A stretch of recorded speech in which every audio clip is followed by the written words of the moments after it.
Hey, I don't mean to bug you. I'm sure your neighbors told you I'd be stopping by, right? Do you know Bob and Mary right down the way? I'm Chris. I'm Chris Tricola. I'm with Titan Solar Power, doing the renewable energy programs out here. Have you heard about us? Yeah, well, some of the homeowners out here have been getting up to like $100 off their electric bills, and some other folks have been getting between like $8,000 to $15,000 back in tax credits. Have you heard of these programs before? Well, so there's a catch. So here's the catch: not all homes qualify. So we're checking to see which ones do by taking a picture of the graph that's on that electric bill. And if the home does qualify, I'm going to bring you back some information. I'm going to teach you how to read it. And if it doesn't, I'm going to call you so you don't sit around and wait for me all day. So what works best for you? Morning, afternoon, or evening? At 3 o'clock or 5 o'clock? All right, great. How do you spell your name? And I'm going to send you my contact information and some general info about the company. What's the best email to send that to? And like I said, if the home doesn't qualify, I'll call you. What's the best phone number for that? And what's your address again, please? Perfect. Do me a favor. While I add you to the calendar, let me grab your electric bill for you. Can you go get that for me? Thank you. This is our qualifying pitch. Let's talk about how we actually do this and make sure that everybody understands exactly what we're doing. So let's talk about canvassing. What is canvassing? Canvassing is the systematic initiation of direct contact with individuals, commonly used during political campaigns. Canvassing can be done for many reasons: political campaigning, grassroots funding, community awareness, membership drives, and more. Campaigners knock on doors to contact people personally. We do that as well. There's multiple reasons why we do it. Biggest reason is it doesn't cost you anything to get out there and get on the doors. The other reason is that when it comes to solar, most folks have an interest in it, but they don't have time to research, and they're not wanting to get the runaround by calling 100 different companies. More often than not, you're going to end up running into somebody who's been talking about solar, but it's about hitting your metrics and hitting your numbers. Your managers will go over that with you more. So let's talk about canvassing and how we do this. So when it comes to canvassing, most companies are going to give you a script. We don't necessarily like scripts. You have one, but they're not awesome. Here's why.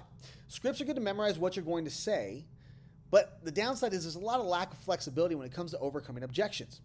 So make sure that you know what you're going to say, but you don't have to stick to the script 100% of the times. This is why we do a STEP program, and you guys are going to learn all about the STEP program here in a second. It is crucial, absolutely crucial, to make sure to know what to say in the steps so it's easier to get back on track. Scripts will always be available to you. But when the customer gives you an objection or you're interrupted, instead of trying to find your place in the script, you're able to continue on the step that you were interrupted on. So this gives sales professionals the ability to use their personalities and their skills. It doesn't create robots, and it allows for more of a candid conversation. Now, what should you remember? You're buying their time at the door every 10 seconds. The longer the section of your pitch, the higher chance the customer will go off script and ask you a question that isn't relevant. Yes, they are on a script. We know what they're going to ask before they ask it.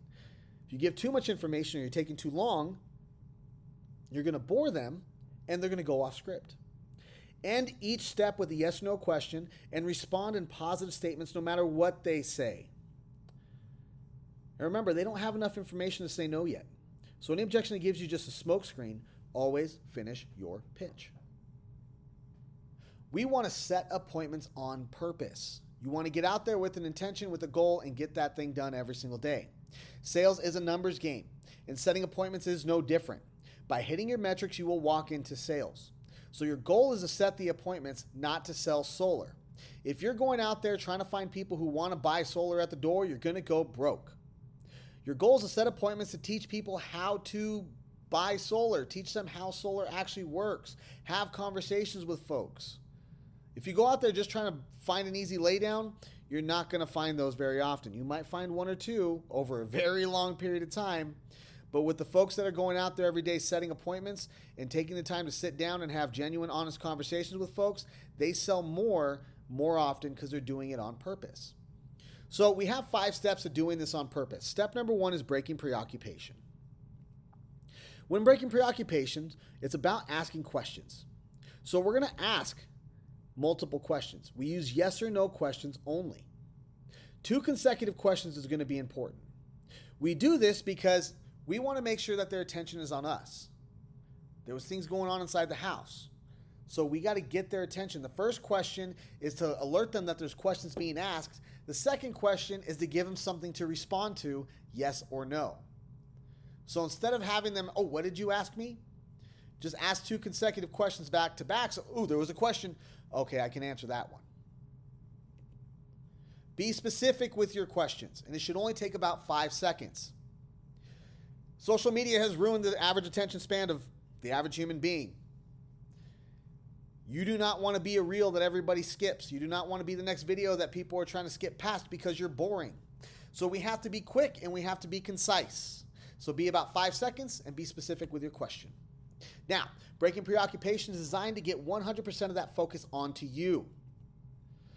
You got to remember, before you knocked on that door, there were things that were happening on the other side of that door. They were cooking, they were watching a movie, they were running around with the animals, they were working, the kids were going crazy. They're focused on whatever they were doing before they answered the door to you. So we got to get that attention put onto us before we can move forward with our pitch.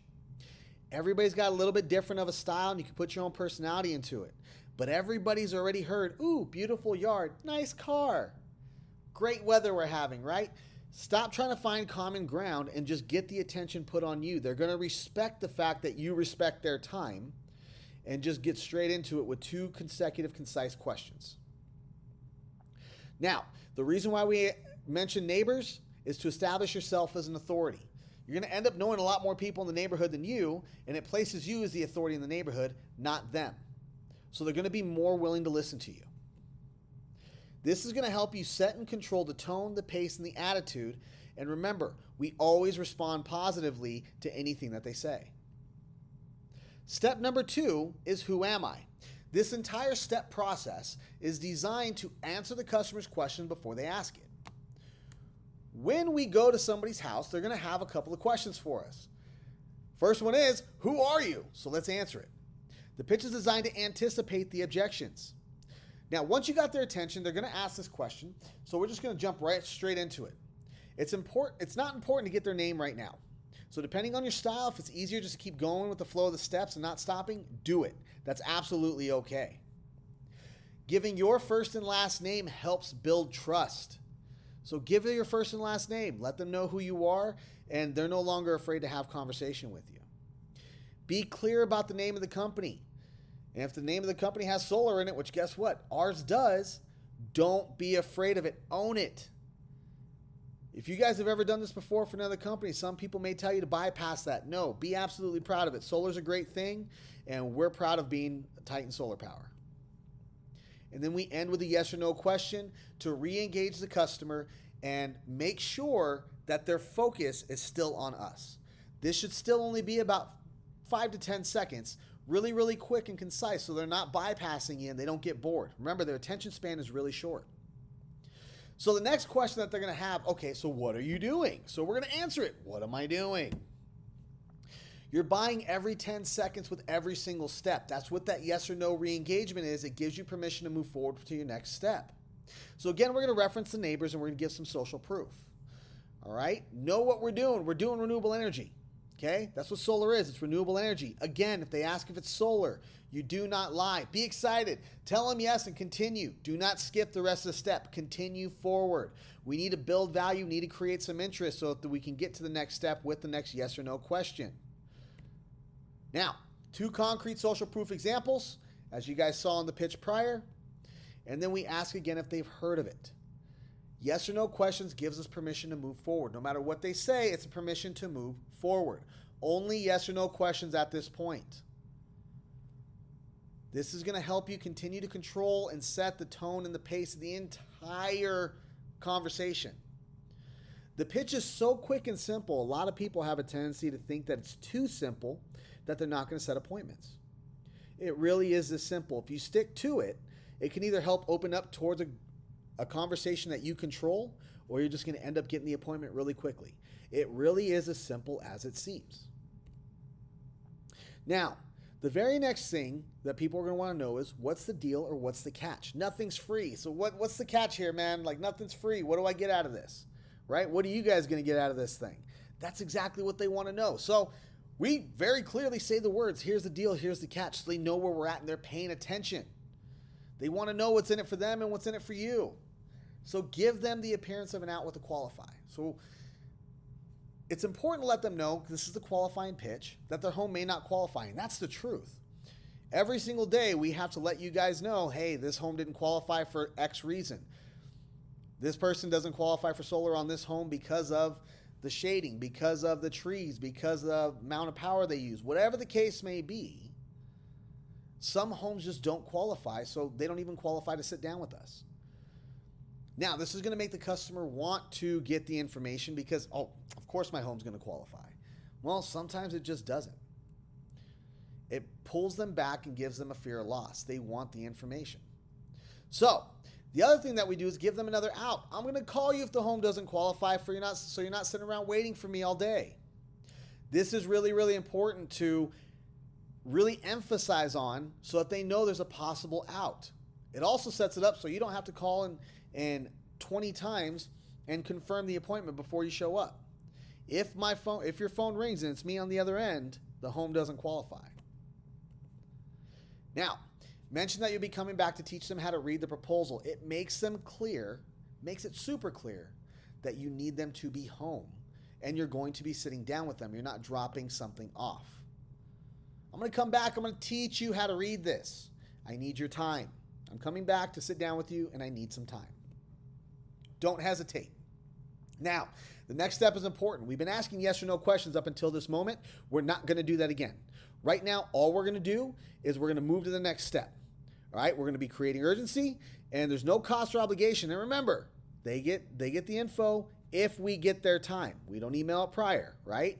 So we get their time, they get the info, and there's no cost or obligation to go solar. Now, everybody's doing it. It's just something that the neighborhood's doing, and you should do too, right? Hey, I got to get all the utility bills out here. That's just my job, right? I got to sit down with everybody, teach them how these programs work. When we do this, it lets them know that there is no pressure. It's just, hey, it's just something we got to do. We're not going to sit here and pressure you to buy solar, okay? And don't. When we go in there and we teach them how to buy solar, they buy solar. When we go in there and try to sell them solar, they don't buy nothing. People like to buy, they don't like to be sold. So going with the idea that you're going to have a consultation and teach them how solar works, set the appointment to teach people solar. Don't try to find people that want to buy solar. The very last step is just set the appointments, transition into the appointment.